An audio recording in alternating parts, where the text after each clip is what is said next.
Hello everyone, welcome to my channel. Please subscribe and stay tuned by clicking the bell icon. Jack Draper's injury crisis, a ticking time bomb, Brit's emotional return after US Open retirement. Jack Draper retired after losing the first two sets of his Australian Open fourth-round match against Carlos Alcaraz through injury. Jack Draper has admitted his hip injury was a ticking time bomb after being forced to pull out of his Australian Open clash with Carlos Alcaraz. And the concerned British no one, who said he played the event on lots of painkillers, warned he could be forced to manage the tendonitis in his joint for the rest of his career. Draper shook hands and retired after losing the first two sets to Carlos Alcaraz 7-5, 6-1 in the Rod Laver Arena.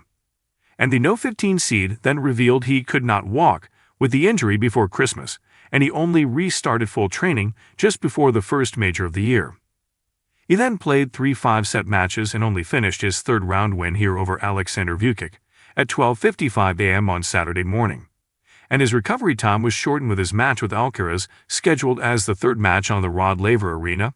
They started just after 4 p.m., on the hottest day of the tournament so far. Essentially, I had tendonitis in my hip, which I had to get MRI looked at and stuff, Draper explained. I've had a history of problems in that area.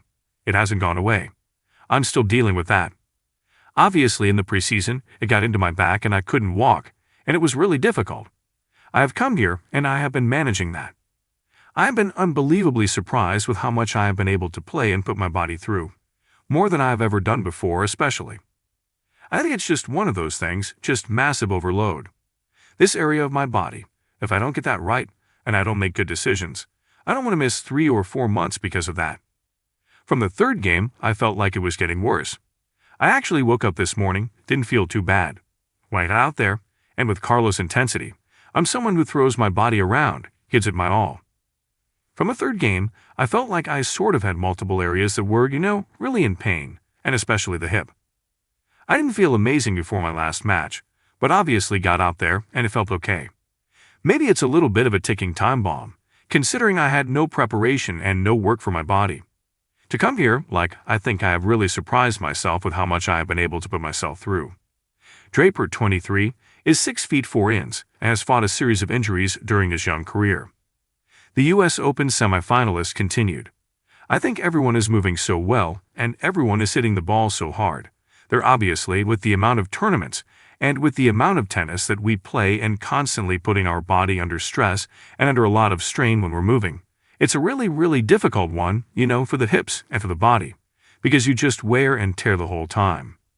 Especially like big guys as well, we're good movers.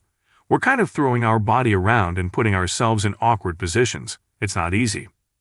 Everyone's got their own areas where they struggle more than others, and that's my area of hip, that I'm going to have to look after and manage for probably the rest of my career. I'll just manage it the best I can, and hopefully get on a run or look after where I'm not playing with pain and be all right. And not take painkillers.